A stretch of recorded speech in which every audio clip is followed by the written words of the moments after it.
The secret power of doing nothing. You see, most of us are caught in a peculiar trap. From the time we were children, we were told, don't just sit there, do something. Yet, rarely does anyone ever say the opposite. Rarely does anyone whisper, don't just do something, sit there. We've grown up believing that to be valuable, we must always be in motion, always planning, always producing, always chasing. And so if we find ourselves idle, simply sitting, breathing, existing, we feel guilty, as though we've wasted precious time. But here is the paradox. What if in your endless effort to make life happen, you have missed the very thing you were searching for? What if the secret, the great irony, is that when you stop trying so hard to get somewhere, when you stop forcing the river to flow faster, life unfolds with a grace and beauty you could never manufacture? Now, I don't mean to say that doing nothing is lying flat on your back forever or ignoring every responsibility. No, doing nothing is not laziness. Doing nothing is not apathy. It is rather the art of stepping back. It is learning to dance with the flow of things instead of exhausting yourself trying to control it all. But why does this sound so terrifying? Why does the idea of doing nothing feel like failure? It is because we live in a culture that worships busyness. From morning until night, we are intoxicated by activity. We measure our days not by the depth of our presence, but by the length of our to-do lists. The more hurried we look, the more important we appear. Yet in this endless chase, we forget that the richest moments of life are often found in stillness, in the pause between breaths, in the silence between notes of music, in the spaces where nothing productive is happening. And strangely enough, those moments of nothingness carry more truth, more peace, and more vitality than all the noise we try to drown ourselves in. When you dare to do nothing, something extraordinary begins to happen. The mind, which has been running like a machine, starts to soften. The constant stream of worries, ambitions, and judgments begins to quiet down. And in that quiet, you begin to notice things, like the way the sunlight falls gently on the floor, or the way your breath enters and leaves your body without you ever having to command it. You notice that life itself is carrying you, even without your frantic effort.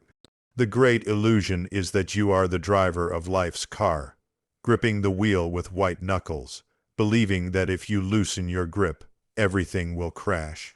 But doing nothing reveals the opposite, that you are already being carried, already being lived by something far greater than your plans. You don't have to force the river, for it flows on its own. You don't have to push the seasons, for spring arrives without your calendar's permission. Doing nothing allows you to rediscover your place in the grand rhythm, a rhythm you never created but are blessed to dance in, and perhaps this is why we fear it. Stillness shows us that all our noise was never the source of life, only a distraction from it. To sit quietly with yourself is to face the rawness of being, without masks, without titles, without achievements. But isn't that the most honest way to live, to be here, simply here, without the endless urge to justify your existence by motion? So the secret power of doing nothing is not about escape. It is about awakening. It is about realizing that in the spaciousness of stillness, life reveals itself in ways you could never force or manufacture. And maybe, just maybe, the thing you've been chasing for so long has been sitting quietly, waiting for you to stop running. From the moment we arrive in this world, we are gently, and sometimes not so gently, trained into a rhythm. Parents, teachers, and society at large shape us with the constant reminder. Don't just sit there, do something. And at first, it seems harmless. It seems like encouragement, like guidance to live a useful life.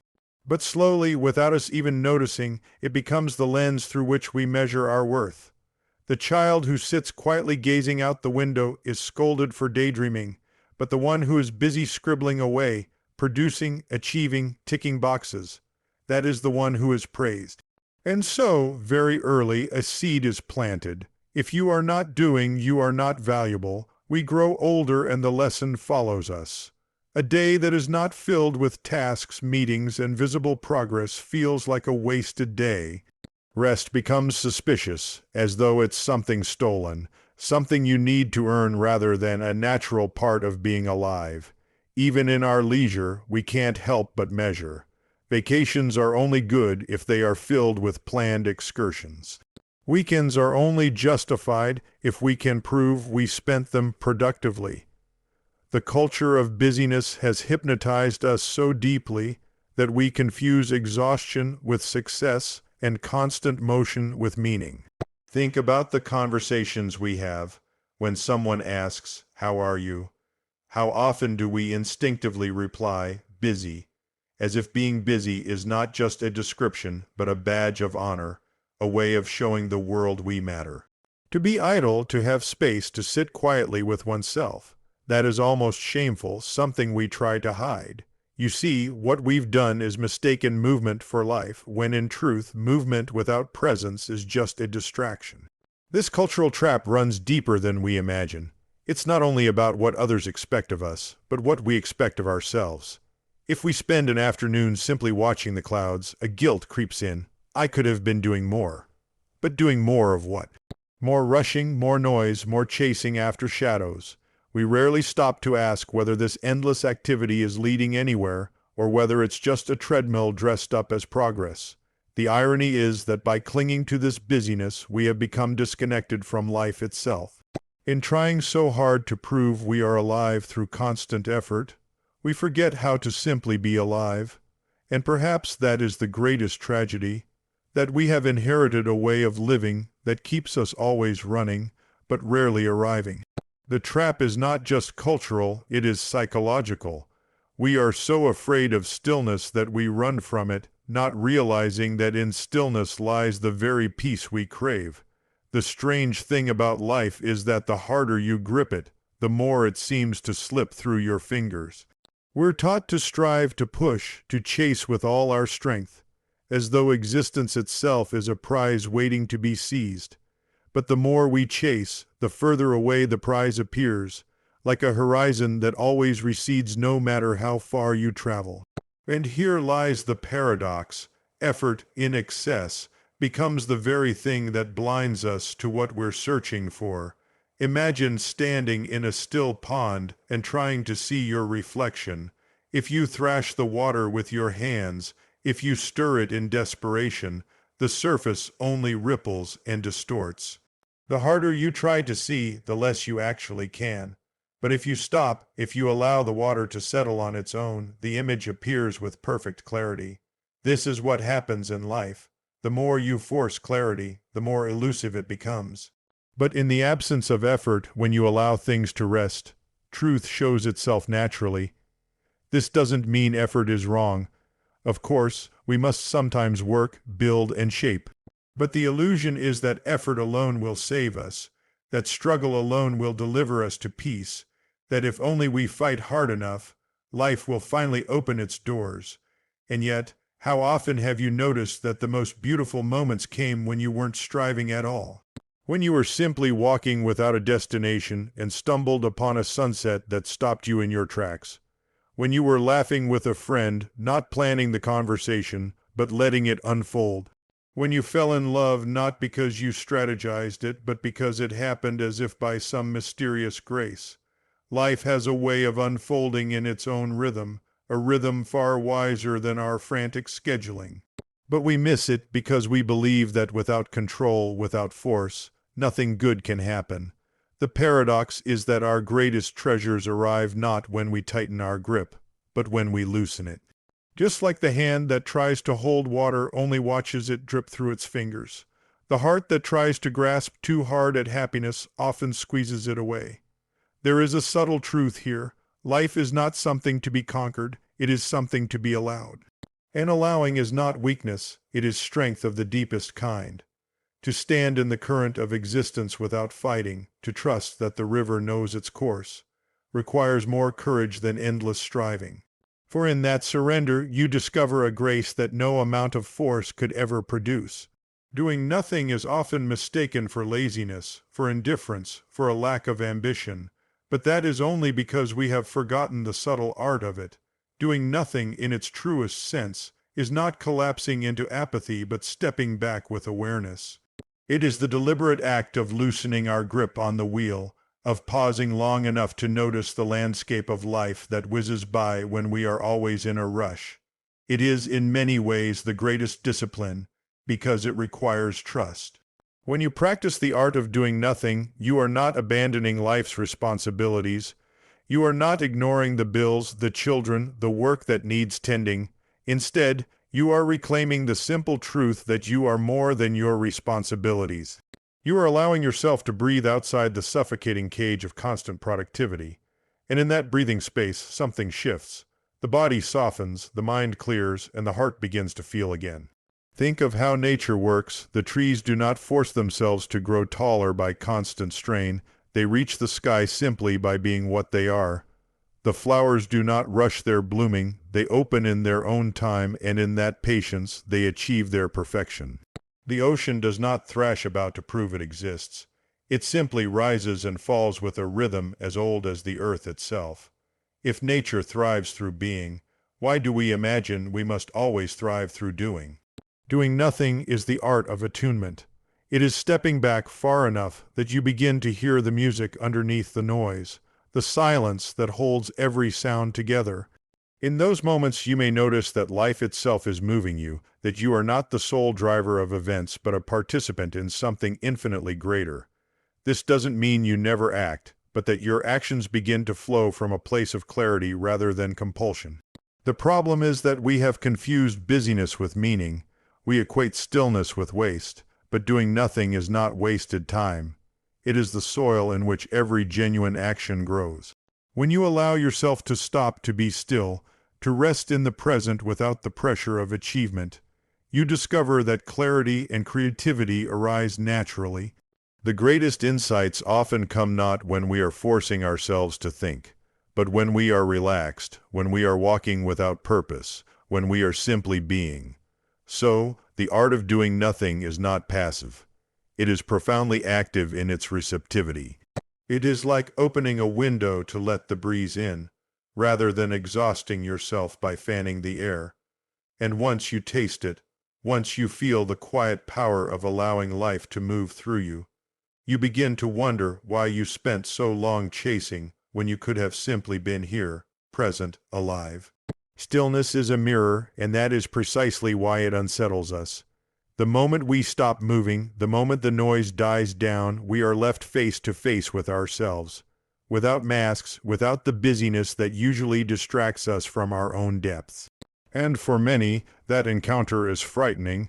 It is far easier to bury ourselves in activity than to sit in silence and feel the weight of our own being.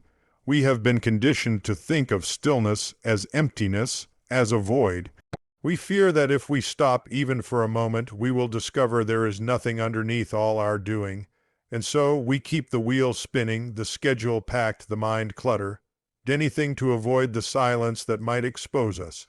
Yet the irony is that what we run from is not a void at all, but the very fullness of life that we have forgotten how to touch. When you sit in stillness, uncomfortable truths may rise. The regrets you've buried, the questions you've ignored, the longings you've silenced, these have a way of surfacing when the distractions fade. And this is why so many find stillness unbearable. To be quiet is to listen, and to listen is to hear not just the world around you, but the parts of yourself you've neglected. But rather than being a punishment, this confrontation is a gift. For how else can you heal what you refuse to face? How else can you discover who you really are if you are always running from yourself? The fear of stillness is, in truth, the fear of awakening. For to be still is to realize that much of what we chase was never necessary, that the endless striving was a way of avoiding the simplicity of being. We dread stillness because it strips away the illusions that busyness provides. The illusion of importance, the illusion of control, the illusion that meaning must always be manufactured. And yet, once you surrender to it, once you sit quietly long enough to let the fear pass, you find that stillness is not empty at all. It is alive, vibrant, overflowing with presence. Think of the space between musical notes. Without the silence, the notes would collapse into noise. It is the pauses that give the melody its beauty. Stillness plays the same role in life. Without it, everything blurs into one frantic rush. But with it, meaning emerges, depth appears, and the song of existence can finally be heard. So, the fear of stillness is really the fear of meeting life directly, without buffer, without distraction. And perhaps that is why it feels so raw, so vulnerable. But it is in that vulnerability that truth is revealed. When you dare to stop running, when you allow silence to speak, you discover that what you feared was never emptiness. It was the doorway to peace. There is a quiet grace that appears the moment we stop forcing life to bend to our will. Allowing is not resignation, it is not giving up, it is not drifting without care. It is the recognition that life has a rhythm of its own, a pulse that beats whether or not we try to control it. When we allow, we step into harmony with that rhythm rather than exhausting ourselves by resisting it. So much of our suffering comes not from what happens, but from our insistence that it should be different. We push against the current, demanding that the river flow faster, that the seasons arrive on our schedule, that the people in our lives behave according to our expectations. And in all this resistance, we create friction, we create struggle. Allowing, on the other hand, is the art of loosening the grip, of saying yes to what is. Not yes out of passivity, but yes out of wisdom. The wisdom that understands you cannot fight the tide forever without drowning in exhaustion. When you allow, something remarkable takes place. Life begins to reveal its own intelligence. Paths open where before you saw only walls. Solutions arise not from frantic effort, but from a deeper clarity. You notice how often things resolve themselves once you stop meddling, how often beauty emerges when you stop trying to arrange it. It is as if existence has been waiting patiently for you to step aside, so it can show you what it has been preparing all along. Allowing teaches us humility. It reminds us that we are not the architects of the entire universe, that we do not need to micromanage every detail for life to unfold. The trees will still grow, the sun will still rise, the breath will still enter and leave your body without your constant command.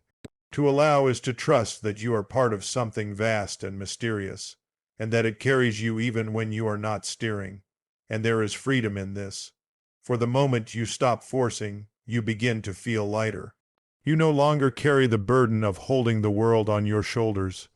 You discover that you can rest in the flow of life, not as its master, but as its companion.